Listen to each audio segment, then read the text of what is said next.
Este podcast é um oferecimento de Água Levite, com pH de 9,38. A Levite é assim, pura água para você se sentir leve e bem hidratado. Siga nas redes sociais, @bebidaspoti. Bru MKT, designs com foco na experiência, marketing digital e conteúdo estratégico. Siga nas redes sociais, @Bru MKT. Clube Turismo Leandro Martins. Uma boa viagem começa com uma boa escolha. A viagem personalizada da maneira como sempre sonhou. Siga nas redes sociais, @clubeturismo.leandromartins.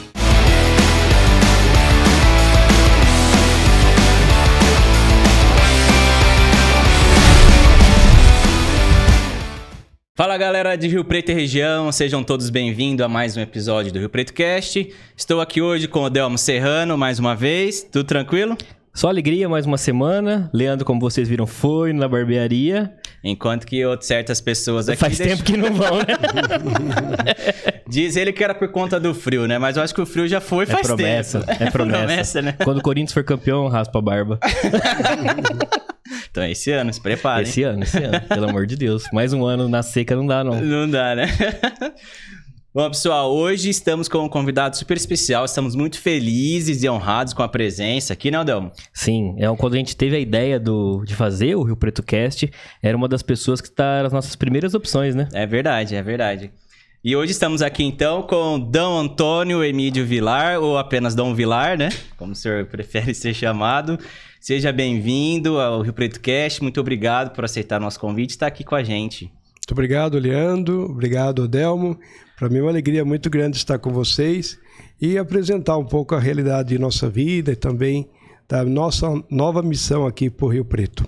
É verdade, a gente ficou muito honrado, Dom, de você ter aceitado e ter escolhido também o Rio Preto Cast para fazer essa sua apresentação, muito novo aqui na cidade.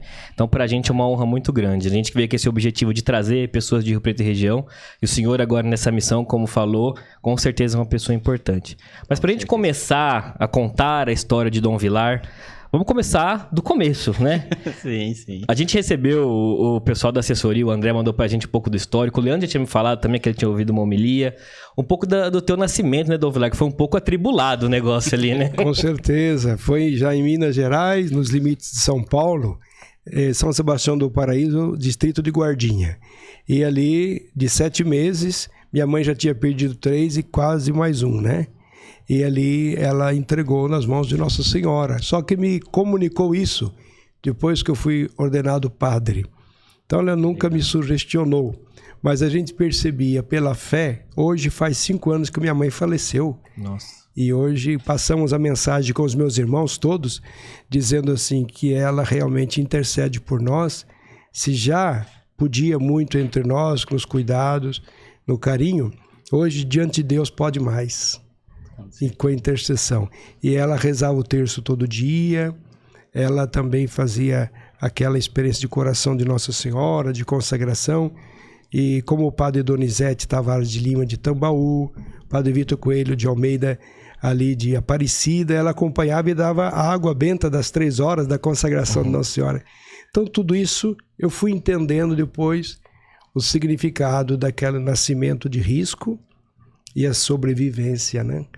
Então, vários sinais depois eu pude colher. Tá, que bacana. E o senhor começou bem cedo, né, a praticar as coisas assim, com 11 anos, acho que o senhor começou, né, já Sim. na... Eu, na prática, com o meu avô, que cuidava em Guardinha, em Minas, da igreja, as minhas tias faziam as rezas, não tinha padre, era São Sebastião do Paraíso. Então, já nessa experiência... E também Batatais, missa diária, terço diário, a família ali. Então a gente pode ser coroinha da Cruzada Eucarística, escola vocacional, tudo ali em Batatais. E aí sim vim ao seminário com 11 anos de idade, né? Com os salesianos de Dom Bosco, né? E foi uma experiência riquíssima, uma nova família, né? Que se multiplicou na prática, né? Sim, que então, legal. A vida salesiana, para mim, é algo de especial, com a juventude, o carisma de São João Bosco, né? Pai e mestre dos jovens. E pra quem não sabe, eu já fui coroinha. Ah, eu sabia também. dessa? Já. É bom saber. Eu já fui coroinha. À frente de 2 coroinhas.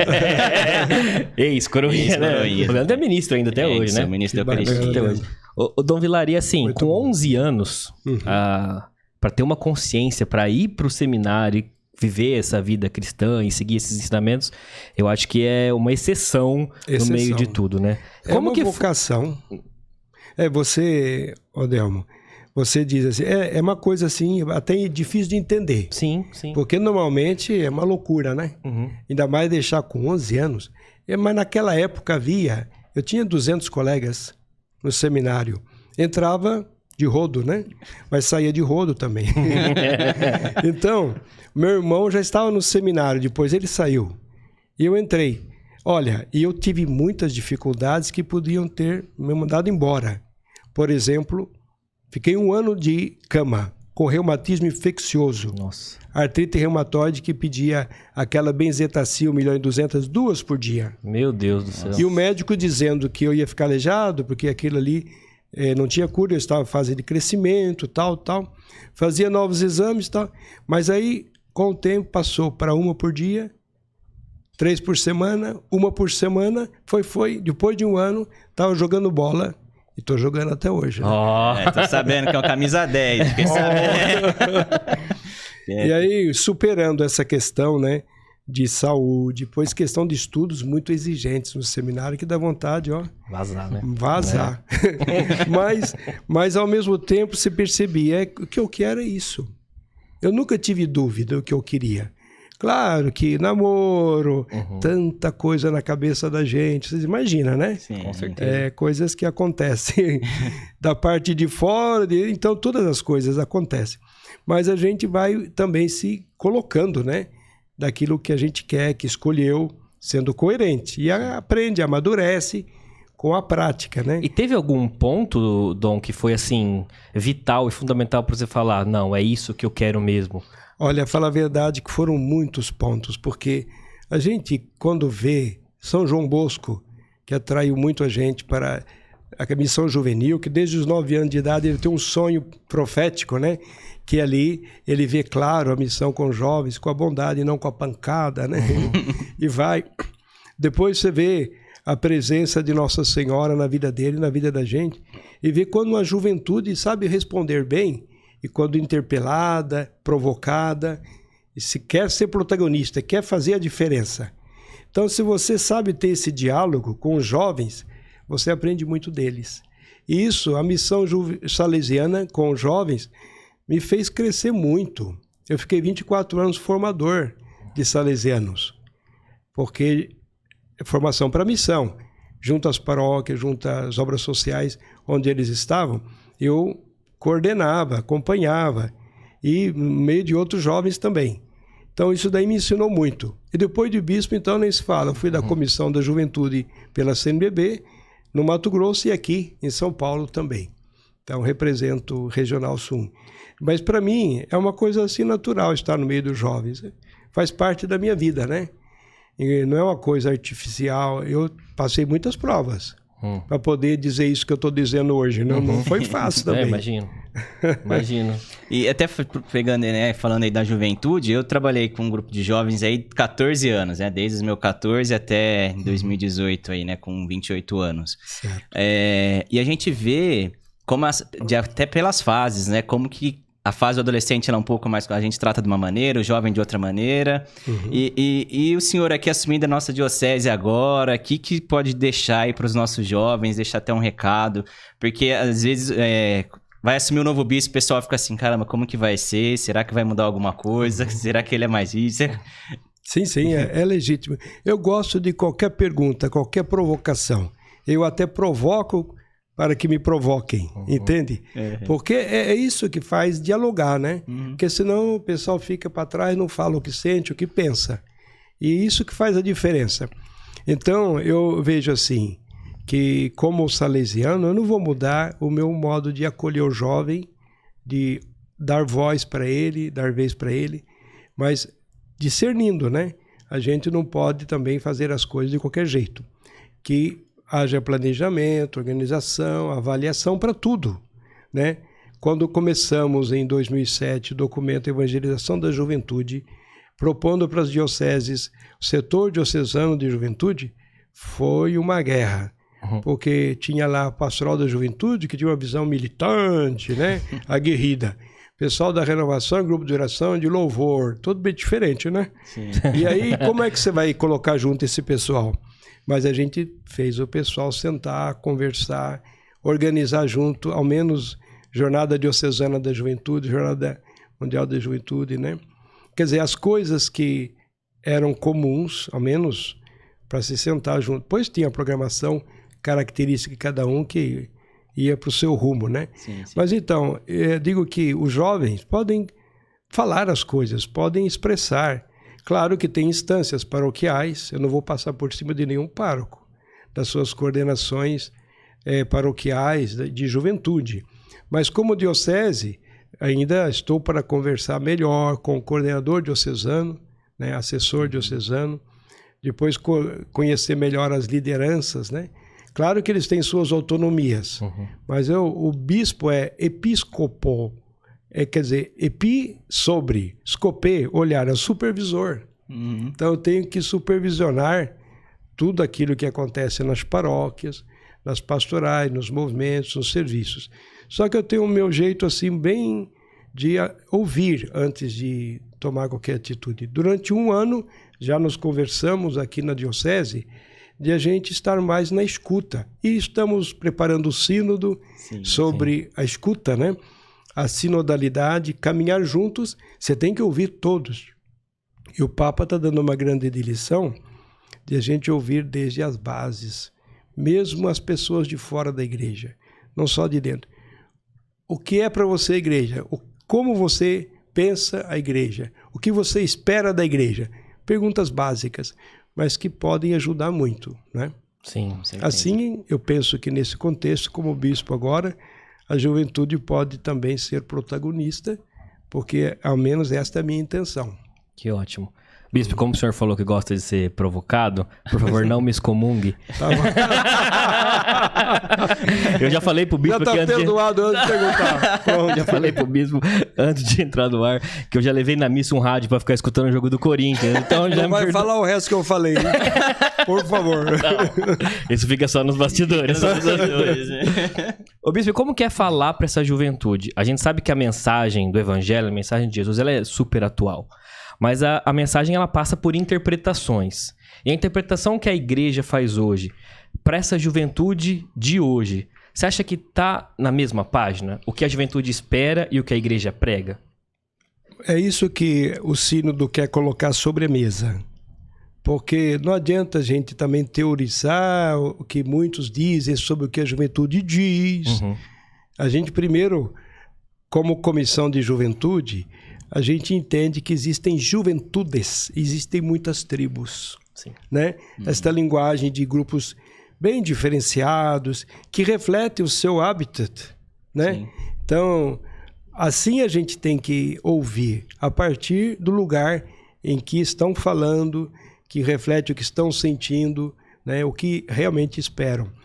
Então, esta realidade, a igreja, ela nunca está junto totalmente, porque ela está sempre procurando estar. E aí isso vai ser até o fim dos tempos, né? Eu sempre costumo dizer que todos nós, não adianta por mais santo que seja alguém, até o santo peca 7 vezes por dia, diante de Deus que é todo santo, porque ninguém vai querer se colocar nessa condição, né? Então somos limitados, somos de barro, mas, veja só, é justamente o desejo de ser melhor, de crescer, nunca desistir de si nem do outro, que faz você santo, né? Vai ver, eu acompanhei 5 processos de santos lá na Diocese de São João. Aqui vamos ver quantos teremos, né? Bom, assim, lá, o padre Donizete Tavares de Lima, né? Que coisa maravilhosa, ver esse homem que vai ser declarado santo agora, como ele viveu. Tinha o seu caráter, tinha o seu jeito de ser, tudo. Mas a gente vê, quanto mais humano a gente entende a sua realidade, mais a gente valoriza o que é divino em cada um, né? Então, essa experiência do que a igreja e do que os jovens, é uma busca que a gente tem. O jovem, quando eu criticava o bispo, o padre, eu falo assim, você conhece o bispo? Não, mas é... Bom, é de ouvir dizer, ou foi um momento que você chegou a falar para ele o que a juventude está fazendo, tá caminhando. Então, conquista como a gente vai no namorado, quando deu uma briguinha, vai lá, você vai ter que seduzir, né? Mas com qualquer amizade, com qualquer relacionamento, nós podemos pensar a mesma coisa. Não desistir de ninguém, não. Mas se é bispo, veja a formação dele, você conhece bem a história dele? Ele tem o feeling, né? O jeitão jovem de ser? Não tem. E nem precisa ter, mas faça com que ele aceite, acolha, acompanhe naquilo que é da sua competência. O seu padre. Mas o padre só tem um grupo e não abre para... Então, vamos propor, vamos conversar, vamos dialogar. Primeiro, reze bastante, por favor. Depois, faça o que puder. Com certeza. E falando um pouco aqui da diocese, né? Como a diocese, assim, ela era muito grande, agora ela ainda é grande, né? No total que a gente tinha aí que ainda tinha uma parte que virou a diocese de Votuporanga, né? Então hoje a gente tem aí, se eu não me engano, mais de 70 paróquias, né? Acho que é isso. 71, né? Isso. E 100 párocos, né? Como que é acompanhar essa turma toda, né? Esses fiéis todos, dá dor assim. de cabeça, hein? Dá um nó de começo, né? E eu preciso ter paciência comigo mesmo, porque a gente às vezes já quer resultado, já quer conhecer, e a gente tem limites, até de ver como eu faço um carômetro, com o nome e as fotos de todos os padres na minha frente. Quando eu tenho uma dúvida, eu vou olhar lá, né? E eu tenho que fazer assim, porque é difícil decorar assim de uma hora para outra. Pois conhecer as paróquias, nem a metade agora eu pude visitar até agora. Então penso que até o final do ano, esse primeiro conhecimento eu tenho que ter, né? Vários grupos, né, de movimentos, de pastorais, de comunidades novas, né? Eles já vieram, a gente até pode interagir com aqueles grupos, né, afins. Então, algumas coisas já foram dadas passo no sentido de reuni-las para elas terem direcionamentos mais comuns, respeitando as suas especificidades. Mas eu penso que é um conhecimento que vai exigir tempo, né? A escuta primeiro, depois o momento de sentar. No segundo semestre, nós teremos, com todas as 7 regiões, um momento de visita pastoral. Eu não vou visitar todas as paróquias como a gente costuma fazer formalmente, mas vai ser a partir do outro ano, se Deus quiser. Então, mas no segundo semestre, junto a toda essa questão da escuta do sínodo, toda a questão de olhar a nossa realidade de diocese, como estão vendo, colocar ali sobre a mesa as coisas. Então vai ser um passo importante no segundo semestre. Então é um pouco o que está aparecendo, né? O resto vamos ver o que Deus quer, né? Dom Vilari, voltando um pouco da sua história, como é que foi o processo de passar de sacerdote para bispo? Certo. Esse degrau aí que o senhor subiu, como é que foi isso? Traumático. Não, porque você nunca espera ser bispo, né? Se você espera, você tem bispite. Né? Então... É palavra nova essa. Isso é meio perigoso. É uma inflamação que não tem remédio. Mas o fato, né? Você imagine, eu estava num retiro com os salesianos em Lavrinhas, de uma semana. E você imagine que eu tinha terminado os 24 anos de formador, que é para missão, acompanhando as pastorais dos seminaristas, dos formandos e tal.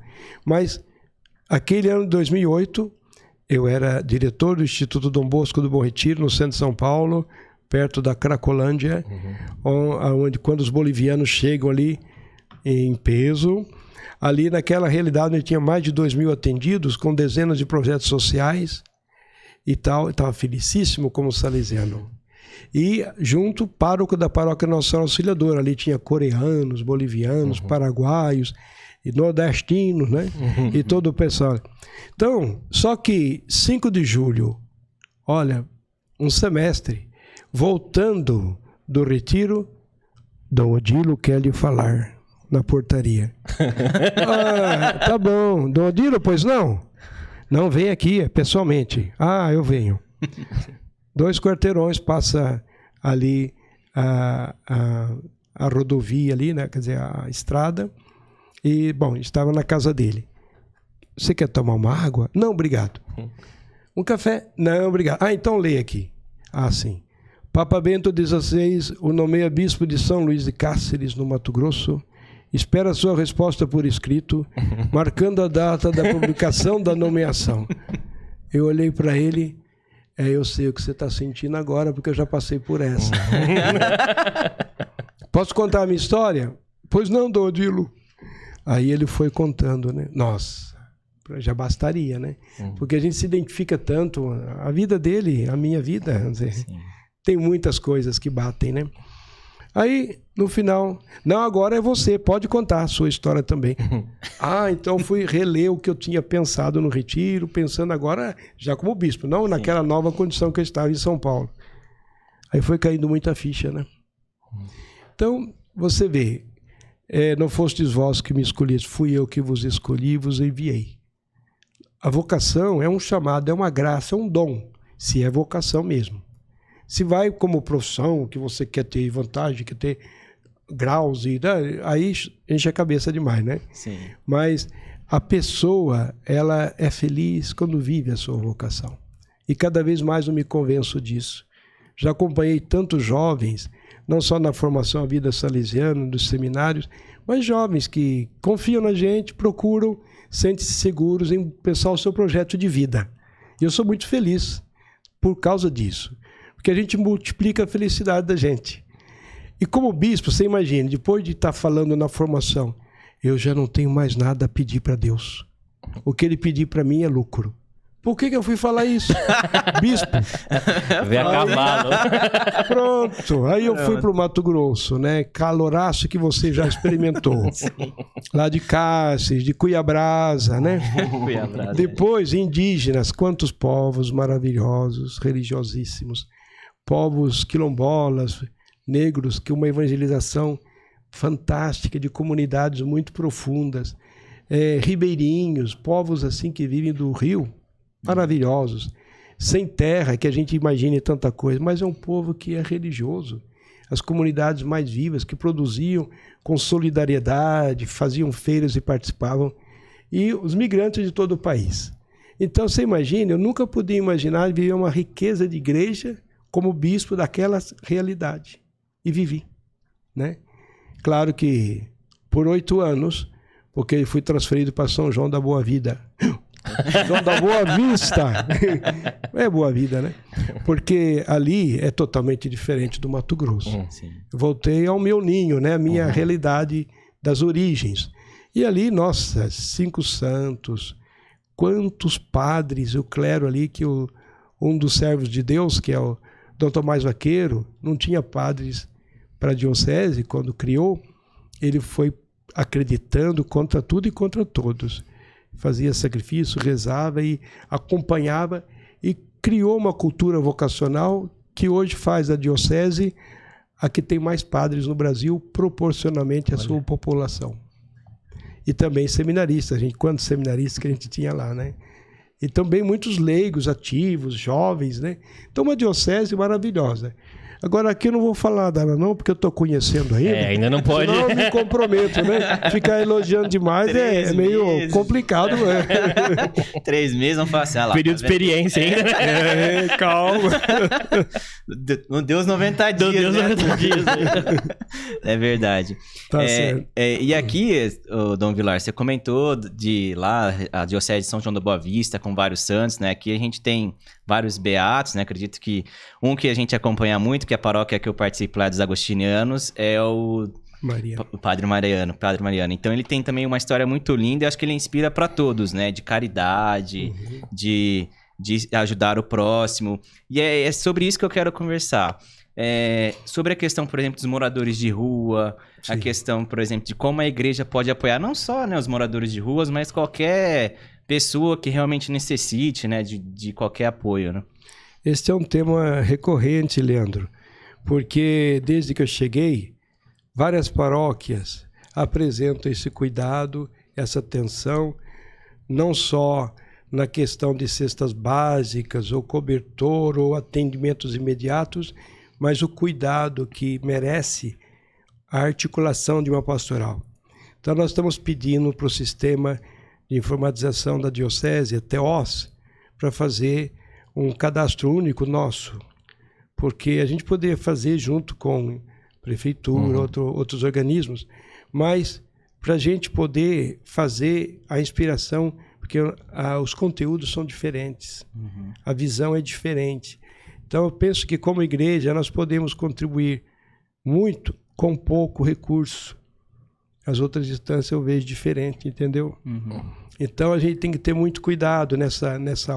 Depois, é claro que a gente precisa dar esperança para essas pessoas. Eu tive experiência do pessoal que pega reciclagem lá em São Paulo. Tem os abrigos, né, com as carrocinhas lá em São Paulo, que os salesianos acompanham. E eu via que a assistente social, sem dar impressão, né, aos poucos ia acompanhando, até fazer contato com família possível, com todo lá, a pessoa vai fazendo um caminho até que ela assume a sua vida verdadeira. Porque ali é uma fuga, né? E uma maneira de sobreviver também, diante de problemas que passaram, dificuldades. Então, cada um tem uma história. E a gente precisa pensar mais nessa questão orgânica, uma articulação, não só das paróquias, mas nós temos aí a dimensão sociotransformativa da diocese, que pode ter esse guarda-chuva de contemplar as paróquias, essas novas comunidades que trabalham também com isso, esses organismos, né?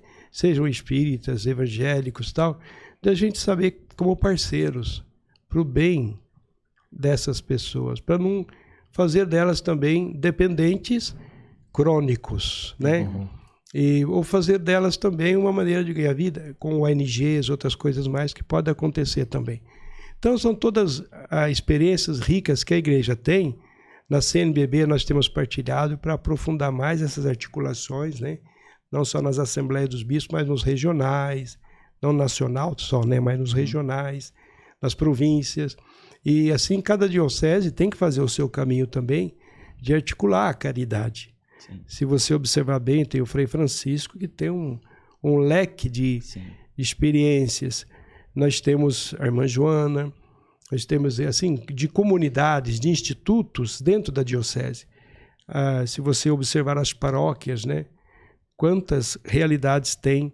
Então, nós vemos assim que o povo de rua, pelas circunstâncias do país, do momento em que vivemos, que é global também, né? Nós vemos que está produzindo mais pobres, os empobrecidos. Sim. É uma chaga muito grande. Nós temos que buscar as causas disso. Não ser moralistas, buscar culpados, não resolve nada, né? Mas se eu tenho uma gotinha, como dizia Santa Madre Teresa de Calcutá, para colocar nesse oceano, esse oceano não será o mesmo mais, com essa gotinha, né? Com certeza. E, Dom Vilar, a gente percebe que em Rio Preto, assim como o Brasil todo, a gente tem paróquias e bairros que são classe A+, e você tem paróquias e bairros que estão, assim, na pobreza muito grande. Como que é o trabalho da diocese para que esses recursos sejam mais partilhados e que realmente a gente consiga ter uma igualdade social maior?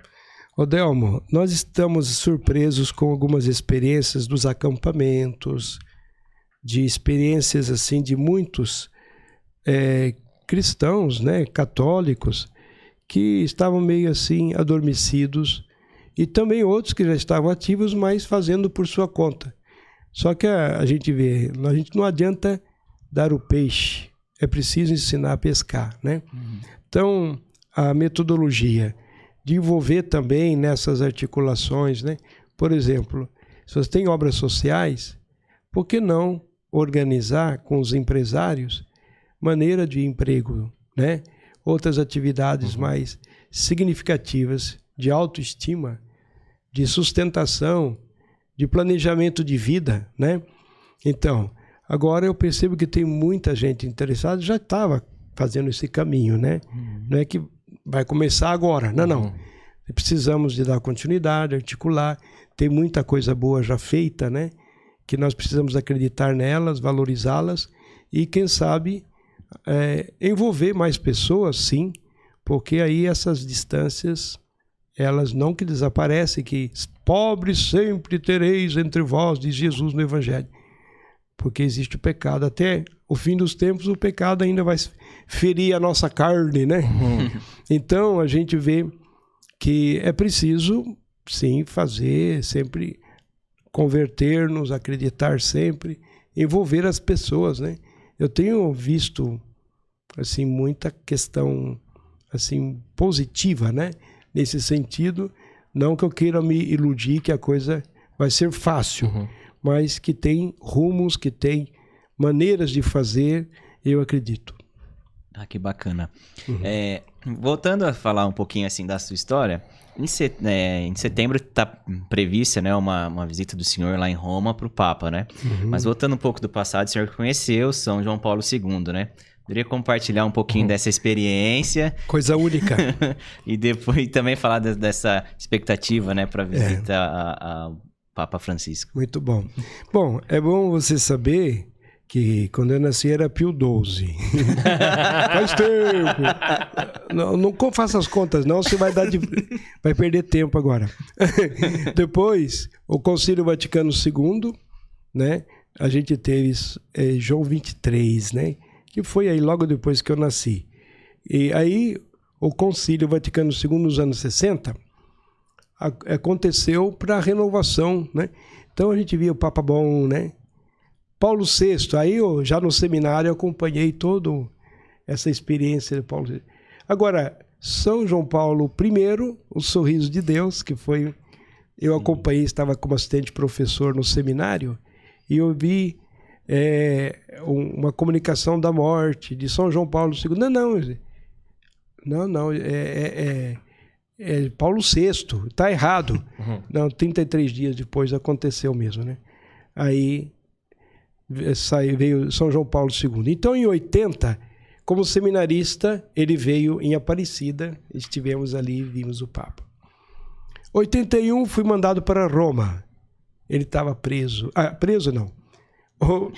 O prisioneiro foi o turco, né, que queria matá-lo. Mas ele está no hospital. E aí, muita gente em Roma rezando por ele e tal.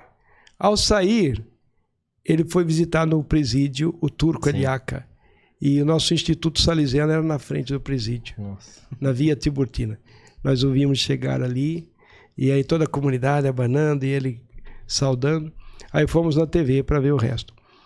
O mês seguinte, fui chamado para ser acólito do Papa.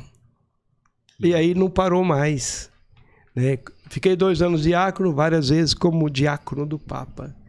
Então, a nossa comunidade era privilegiada. 50 de 18 países salesianos. Então, tive a graça muitas vezes de estar ao lado dele. Antes da missa, ele vinha, cumprimentava. A primeira vez eu fiquei mudo, ele deu um tapinha assim para mim. Eu fiquei mudo assim, dentro do Papa, né? Aí aconteceu, ele deu o tapinha, depois descontraiu. E depois, na outra vez, eu sono brasiliano, né? Sono de São Paulo. Oh, piacere. Brasil, ele falou. Tá bom. Depois, as celebrações, a gente via a santidade dele, né? Já ali, brincando, conversando, a gente sentia que ele estava numa plena comunhão com Deus, né? Depois, Santa Madre Teresa de Calcutá, rezando sempre ali na frente, nas grandes celebrações, né? Então foram momentos únicos. E depois, é claro, quem me nomeou bispo foi o sucessor dele, Bento XVI, e com o Papa Francisco a gente já teve a graça de estar junto dele, né? Lá no Vaticano, temos até a foto aí do Zap, né? Com ele. E agora teremos outra, se Deus quiser, né? Porque a visita ad limina se faz de tempo em tempo para a prestação de contas das dioceses, junto com o regional, né? Nós vamos dividir o Regional São Paulo, que tem 41 dioceses, em 2 grupos, porque é muita coisa para acompanhar lá, né? Na Santa Sé. Então a gente encontra-se com os cardeais representantes das congregações, né? Dos secretariados, etc., de castérios, e o Papa 2 vezes a gente tem uma presença especial com ele, mais no começo e outra mais no fim. É isso. Nossa. Que experiência. Pois é, eu vou contar 2 histórias, então agora uma boa e uma que eu acho que provavelmente poderei ser excomungado novamente. Eu tive no Vaticano uma vez, tive a experiência de estar no Vaticano em 2012, E lá tem o túmulo do... São Pedro. E assim, e ver aquela reverência que a igreja ainda propõe é maravilhoso. E do João Paulo II também, as pessoas ali emocionadas em estar ali na presença né, dos restos mortais dele, pra mim, foi uma coisa impressionante. Essa é a parte boa.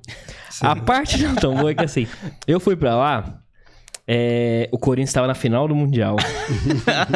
E aí é o Sempre seguinte, tem um meus pais estavam lá também.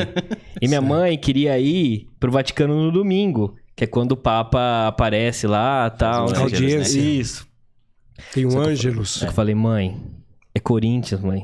Não vai ter como a gente ir lá ver o Papa. Então a gente foi no Vaticano no sábado e domingo assistimos o jogo. Então deu tudo certo. Não vimos o Papa, mas o Corinthians foi campeão.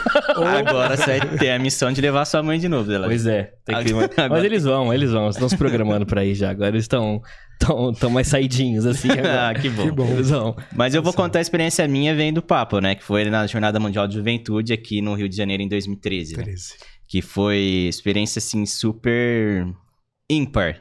É uma experiência ímpar de você ver jovens do mundo todo, de culturas diferentes, e tá todo mundo ali num único propósito, assim, acho que foi sensacional. Eu lembro até hoje da gente comprou um banquinho que diziam que era o camarote do Papa, pra ficar mais alto, porque todo esse meu tamanho, né? Não ia conseguir ver nada. Não ia conseguir ver nada, pra ficar mais alto, pra conseguir enxergar do Papa Móvel passando, né? Então foi assim, eu tenho essa imagem nítida, assim, como se fosse agora, sabe? Então, assim, é sensacional, uma experiência, assim, única mesmo.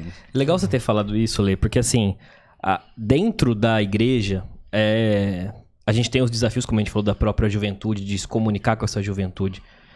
Mas, Dom Vilar, como é que é tentar se comunicar com os jovens e com a população que não está dentro da igreja? Certo. A gente tem algumas questões hoje, por exemplo, a comunidade LGBTQIA+, as próprias mulheres às vezes se sentem não tão pertencentes à igreja católica. Sim. Como é falar com essas comunidades, com essas tribos que não hoje estão podendo ou às vezes não conseguem participar ativamente na igreja?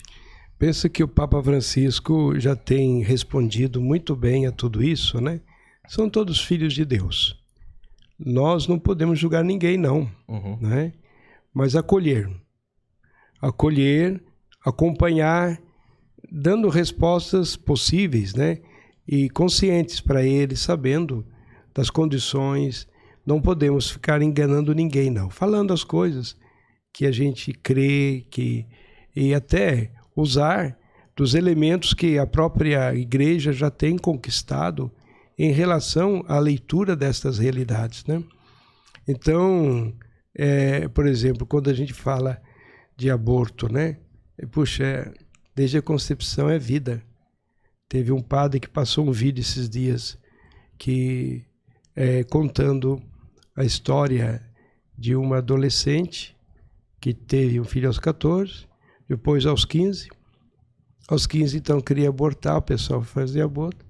Aí o remédio, o que o médico deu, não funcionou. Aí ela foi e depois aí encontrou uma pessoa, olha, venha. Um médico, assim, o médico falou, isso daí é coisa que a ciência não vai explicar, não, hein? Isso daí você tem que falar de Deus agora. Que Deus que quer essa vida. Opa, aí acordou, né? E foi procurar ajuda adequada. E aí, tal. Eu quero dizer para vocês que aquela criança sou eu. Mãe, nunca aborte. Porque toda pessoa que aborte, ela pode, no momento, ser condicionada, ela pode pensar que ela está buscando um mal menor, mas o que está acontecendo é que ela vai marcar a vida dela com uma falha, com uma carência, uma necessidade que clama sempre, né? É um grito que vai estar sempre ali. Então, ninguém imagina, ninguém se coloca no lugar de uma mãe nessas condições. Mas o que nós precisamos como igreja fazer? Prevenir, para não ter que remediar. Cuidar das mães, né, nessas condições de fragilidade. Preparar os jovens, né? Então, também essas condições, o pai e a mãe, diante de situações LGBTQI+. O que você vai fazer diante disso? Filho, você vai cuidar, Você vai lidar e ver assim, que cada pessoa humana ela precisa ser respeitada e ser ajudada a ser mais no sentido positivo, de fazer com que os dons, os talentos que nós temos não sejam fechados em si mesmo, mas para os outros. São João Bosco dizia, Deus colocou-nos neste mundo para os outros. E a palavra de Deus que nós lemos aí, hoje de manhã com toda a cúria lá, há mais alegria em dar do que em receber. Então essa maneira de pensar egoisticamente, o meu corpo, né? As minhas seguranças, as minhas leis, é muito egoísmo, é muito consumismo, que fica desse tempo um vazio, né? Então, aí eu já comecei a puxar uns fios da meada que você imagina por onde a gente iria se fosse aprofundar de acordo com as orientações da igreja, que quer ser mãe, não quer ser madrasta, né? E quer ajudar as pessoas a se resolverem, a serem felizes, né? Só que, como você fala, né? O amor é exigente. Só quem tem esse nome amor exigente? Quando você trabalha com a droga, tem o amor exigente lá para ajudar, né? Como a Fazenda da Esperança, Frei Francisco aqui, né? Mas para recuperar, desintoxicar, é um trabalho mais desgastante. Agora, se você educa, por isso que é o Pacto Educativo Global que o Papa está propondo, quer envolver não só os governos, as instituições educativas, mas todas as instâncias da sociedade, como um pacto educativo global, porque nós estamos jogando fora uma oportunidade de educação com uma mídia que às vezes só educa para o prazer, para o ter, para o consumir, né? Que esvazia a pessoa de valores, né? Então, assim a gente vê o que a igreja quer propor. Não quer propor mais leis, estamos estufados, né? Já de muita exigência, então. Agora, se você faz aquilo que é amor verdadeiro, o amor vem de Deus, Deus é amor, né? Se você ama, você é feliz. E você tem que perceber que tem que lidar com a verdade nessas coisas. Você está aprofundando, só a verdade é que nos libertará. E só quem é livre se sente amado e é capaz de amar, né? Então, essa lógica você vai experimentar, né? Que bacana, que bacana. Profundo, né? Muito profundo, muito profundo. Aqui na nossa diocese, a gente tem ainda... Você comentou um pouquinho das diferenças, né, das regiões e tudo mais. E a gente tem, assim, uma pequena discussão, que são as pessoas que preferem seguir o rito que a gente segue hoje, seguindo o Vaticano II, e tem aquelas que são mais tradicionais, que querem seguir no rito tridentino, né? No passado muito recente aí, tivemos um problema aí e, né, precisou de cortar, diminuir, enfim, não vamos entrar aí no mérito. Certo.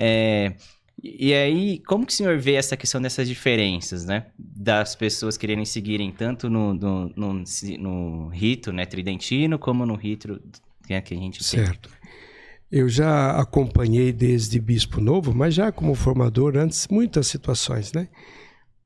E vi que a igreja foi fazendo o seu caminho. O Papa Bento e agora o Papa Francisco concluiu um processo e deu as orientações de que o rito de Pio X, né, que era usado pelos tradicionalistas, ele só pode ser usado se o bispo considerar que esse grupo tem realmente esse perfil. Porque senão a gente é levado a fazer coisa que nem conhece, não sabe latim. Ah, mas eu estudo latim. Eu estudo latim só para estudar latim? Né? Mas o que está por trás? A mística, a espiritualidade, né? Então, a gente acolhe essas pessoas, tenta entender o itinerário que elas têm feito, né? E procura também indicar um padre que as acompanhe, porque é a formação.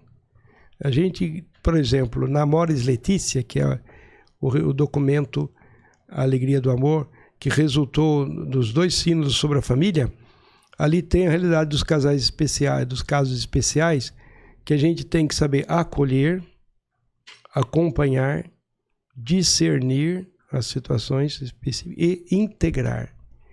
Então, de não excluir ninguém, mas também de não aceitar de qualquer jeito também, né? Então é preciso fazer esse passo. E para isso, na realidade pastoral é em tudo, né? Também essas situações de ritos tal, porque a gente precisa saber que elas entendam a história, né?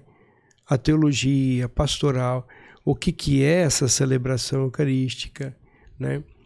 Então, é importante você entender que não vai depender só de ser obrigado a fazer como o judaísmo queria fazer dos pagãos, né? Tem que fazer circuncisão, tem que fazer daqueles... Jesus veio para nos fazer uma família só. O povo tinha que ser um instrumento, o povo de Israel, para que reunisse esses povos. Mas foi fácil. Com os apóstolos, logo em seguida, com os gregos que vieram, aí tiveram que fazer um concílio de Jerusalém para colocar as experiências aí. Aí o Espírito Santo e nós decidimos que não vamos impor muitas obrigações para os outros, mas vamos acolher, fazer o batismo e aí sim, acolher, acompanhar, discernir, integrar, né, viver. Então, desde o começo, foi o Concílio Vaticano II, e aí na questão litúrgica, o movimento litúrgico trouxe tanta riqueza, voltando, hoje é dia de São Justino, o primeiro que relatou a Eucaristia, que como temos, né, depois os outros que vieram também, os outros padres da igreja, né, como os apóstolos celebravam, como receberam de Cristo, né? Então, a maneira como os evangelhos apresentam, aos poucos, nós precisamos caminhar e ir para frente, né? E ver que a história, ela ensina muita coisa em relação à evolução também de toda a teologia, da compreensão bíblica, né? E a litúrgica, né? Que tem toda uma riqueza que está ali por trás. Então eu vejo que a gente acolhe as pessoas e procura fazer delas protagonistas também, de elas, tendo a formação, entenderem. Eu, nesse caso, por exemplo, tenho um movimento nos Estados Unidos que está repetindo quando eu era diretor no Pio XI em São Paulo. A nossa biblioteca sobre a patrística, sobre a liturgia, sobre toda essa riqueza é riquíssima, do Unisal, dos salesianos, né, do Pio XI de São Paulo. Eu era diretor lá por 8 anos. E aí vinham os evangélicos presbiterianos, que são muito sérios. Fiz amizade com um pessoal lá e por isso eles vieram também, estudavam, pesquisavam. 3 deles se tornaram católicos, porque, olha, temos que ser honestos. Se você vai ver as fontes da liturgia, da teologia, da fé, é católica, porque não é outra coisa. E vai ser sempre... Houve protestantismo, tal, protestante. Então, mas quantos santos viveram aquela fé e a renovaram por causa da crise protestante que deu?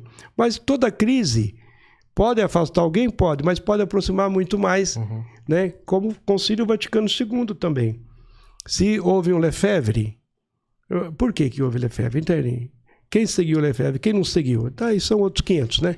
Mas você vê, mas quantos santos, já citamos alguns aqui.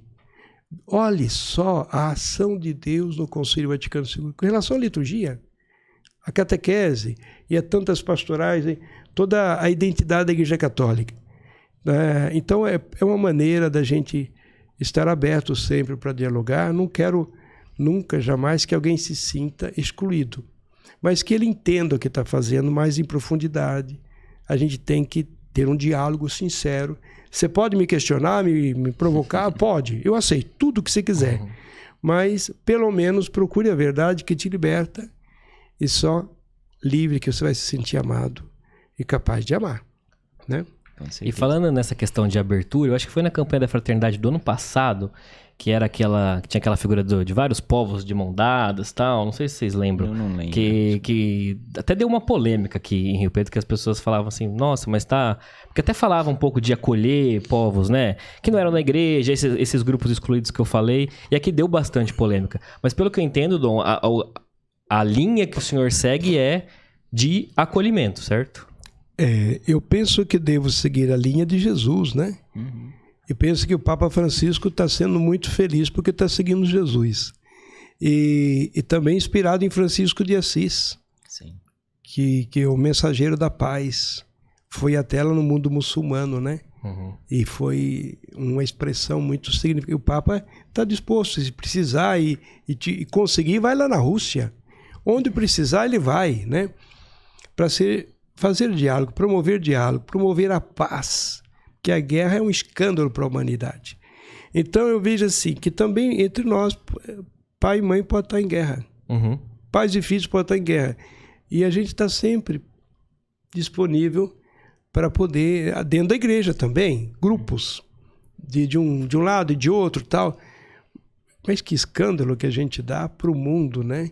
Que precisa de nós como instrumentos de paz. Então, eu quero acolher, claro que eu sou limitadíssimo. A gente precisa estar conversando aqui com vocês para a gente criar essa cultura, né?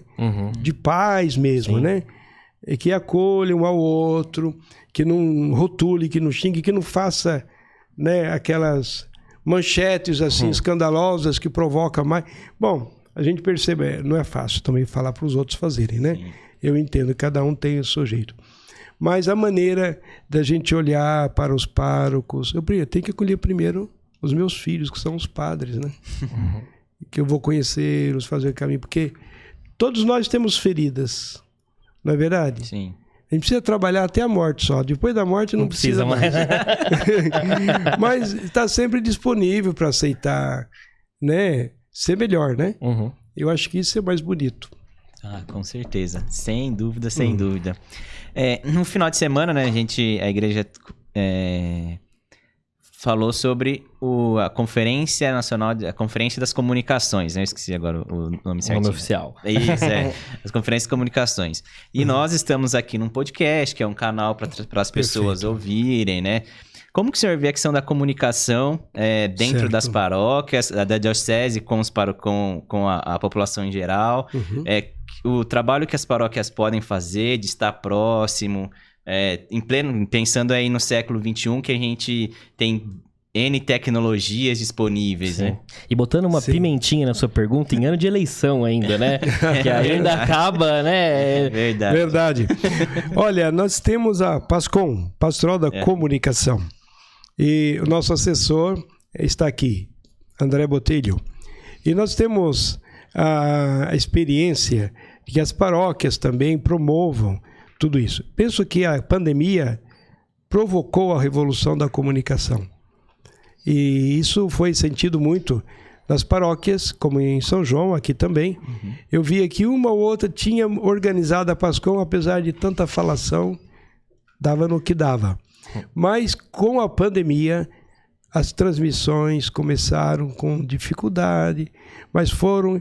De repente, eu vejo que lá, em muitas paróquias, tem verdadeiros estúdios, até para outras realidades, né?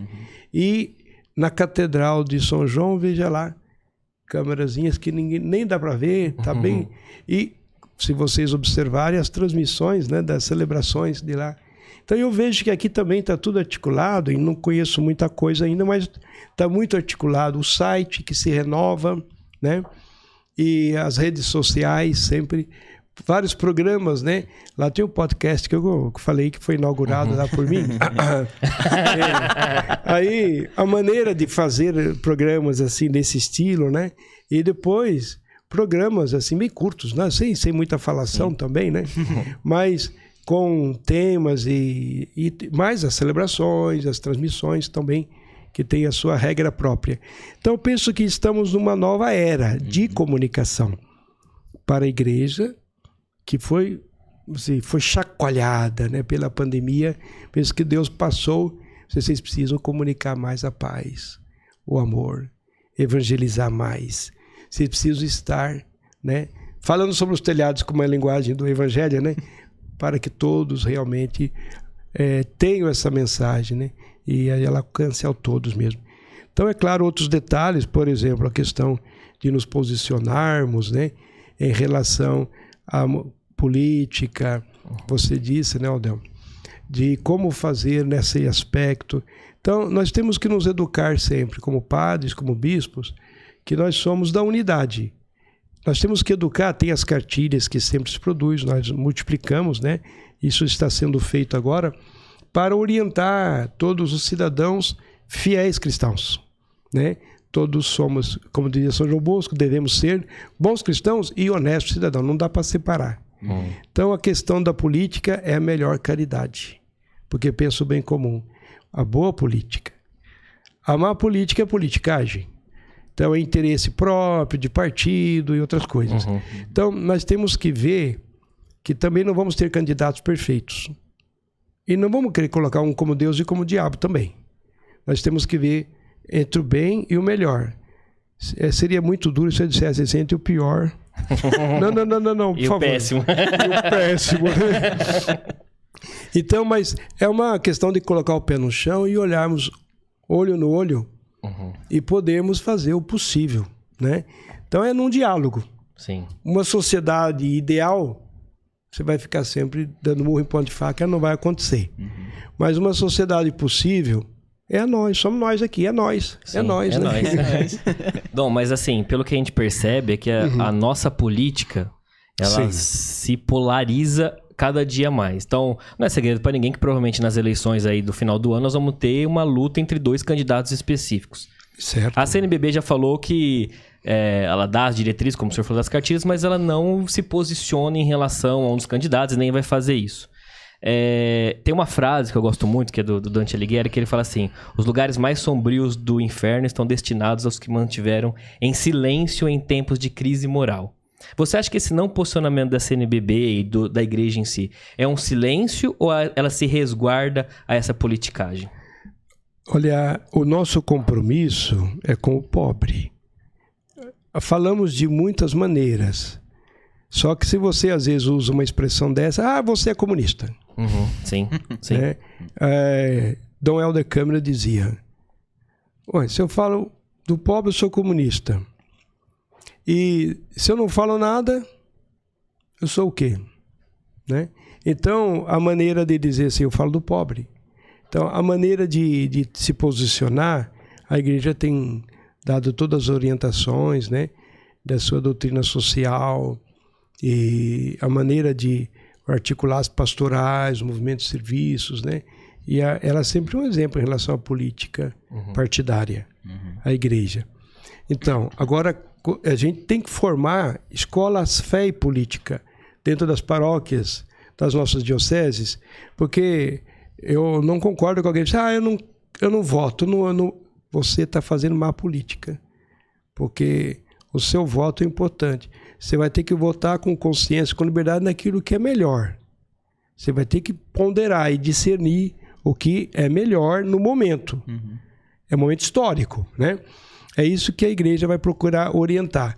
Ao mesmo tempo, você percebe, se com todos esses valores, o cara tem que ter um pouco de bom senso, né, para dizer de tudo que está se falando, com qual você se identifica mais.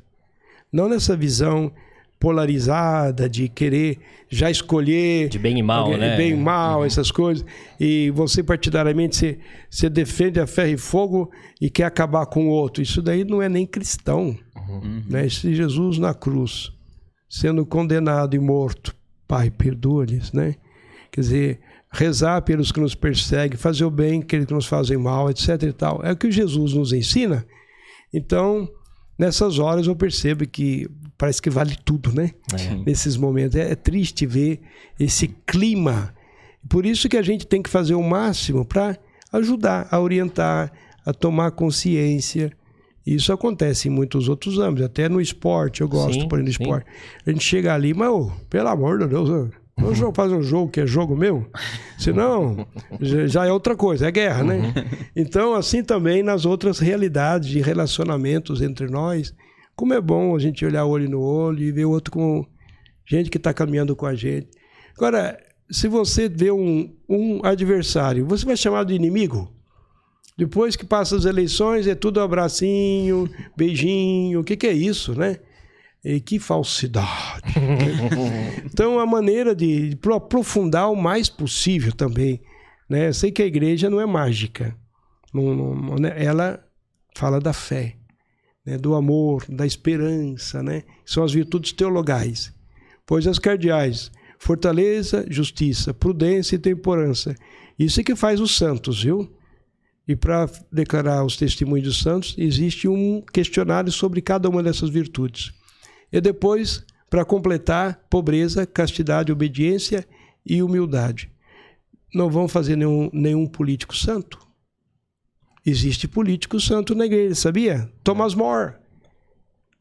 Leiam Thomas More, né? E assim, outros também na Itália estão sendo feitos agora recentemente, né? É bonito ver que é possível ser santo mesmo sendo político, né? E nós temos vereadores das nossas comunidades, candidatos ali, muito bons, participativos. Temos que ajudá-los a não se queimarem. É isso aí. A não se queimarem, mas acreditar numa nova sociedade, né? Iríamos longe, né? Se nós fôssemos aprofundar esses detalhes. Com certeza. Estamos chegando aí próximo a 1 hora também já de conversa. Passou muito rápido. Muito voando, né? Dom Vilar, a gente já queria agradecer a presença do senhor aqui. Foi um bate-papo, assim, acho que sensacional. Não, você espera que eu preciso fazer uma pergunta ainda. Até falei pro André, posso perguntar? Não posso? Pode. Meu instinto jornalístico não me deixa ficar quieto. Dom Vilar, você assumiu a diocese depois que o bispo passado foi retirado por questões que todo mundo sabe, né? A igreja, como ela tem lidado com esses casos? Sim. Tanto como aconteceu com o bispo, de ter tido um relacionamento mesmo com outra pessoa, um suposto relacionamento, tanto casos muito mais graves de pedofilia, de padres e tudo mais. Como que tem sido esse combate à igreja a esse tipo de situação?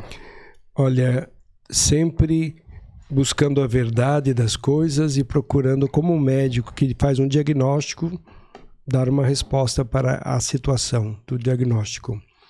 Assim também na dimensão espiritual, psíquica, humana.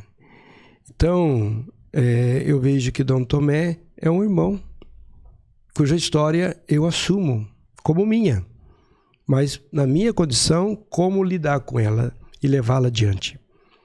Então eu vejo que eu preciso cuidar dele. Ele está lá em Cristina, nas origens da sua família. Ele está doente, porque já estava antes doente, há muito tempo. E é difícil saber o grau de doença que ele tinha e que levou a isso. Então, como um filho, eu tenho que cuidar dele como cuidei do bispo que morreu com Covid, né, com 80 anos de idade, comigo, que eu acompanhei desde que ele deixou de ser bispo, mas morou comigo. E o outro também, 8 anos, em Cáceres. Cheguei com 50 anos lá e ele está com 91 hoje. E ele era como o meu pai, meu avô, uma pessoa...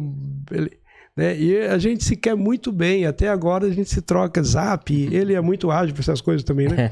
Eu gosto demais. Eu tenho me comunicado também com o querido Dom Tomé, né? Uma pessoa humana que precisa de todo cuidado nas condições que ele viveu, que só Deus sabe, né? Então, assim como fosse um filho meu, você imagine, você tendo um filho, tendo que cuidar com as situações que lhe acontecem, né? E a gente também, sendo humano, a gente revela o que é ser cristão também, nos valores que a gente estava comentando de várias maneiras até agora, né? Sim. Então, penso que é muito importante isso. O que será, o que não será, Deus sabe, mas a gente tem que fazer o que pode também em relação a ele, é um compromisso meu, né? E a gente vê que todos os eméritos, até a gente vai mandar agora, já na mão dos padres, que já passei nas coordenações, a emeritude. Que o Papa mandou uma carta, saber a hora de deixar. E ele fala para os cardeais, para os bispos. E a gente vai falar para os padres também, como eu fiz em São João da Boa Vista. E aí para quê? Como é que a gente vai cuidar dos padres? Que depois que deixam, né? Não tem aposentadoria, mas como eles vão viver? Assim os bispos também. Tem bispo, como Dom Otacílio em Catanduva, que assumiu uma paróquia, está lá vivendo feliz a vida dele, né? Tem outro que fica atendendo a retiros, né? É como o vovozinho atende as pessoas, né? São maneiras diferentes de fazer. Então, nesse caso, é um caso específico porque se trata de uma doença, né? E a gente, até o quadro que tem, psiquiátrico, etc e tal, inspira muitos cuidados, né? Então, peço orações mesmo de todos os que nos acompanham pelo nosso querido Dom Tomé e que a gente possa ajudá-lo naquilo que nos for possível, não? Com certeza. Bacana. E, Dom, eu até ia falar isso fora do ar, mas esse episódio me emocionou de verdade. Eu tenho um filho, como o senhor falou, se tivesse um filho, que se chama Antônio, inclusive. E é xará do senhor. E assim, eu acho que esse episódio, essa nossa conversa me fez fazer as pazes com a Igreja Católica, sabe? Eu tive esse filho no meu primeiro relacionamento, sou divorciado hoje tenho uma namorada que é da igreja, inclusive é cunhada do Leandro, frequenta lá, canta no coral e tudo mais. E eu me sentia, eu fui na missa muito julgado, sabe? E eu vivo um amor tão autêntico pelo meu filho e pela essa nova pessoa que assim... Eu nem vou conseguir falar mais.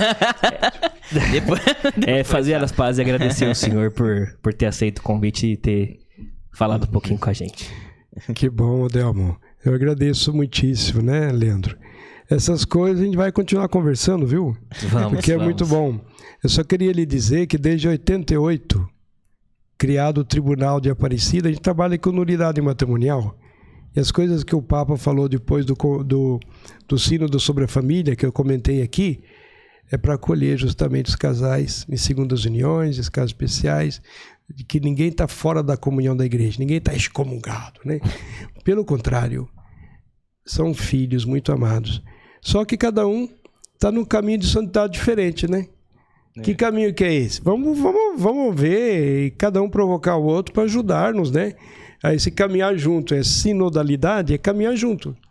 O Papa, no começo da pandemia, colocou a passagem do Evangelho do Mar Bravio, né? E mostrar que estamos navegando juntos no mar desta vida, né? E que ali a diferença quem faz é Cristo. Não temam, sou eu.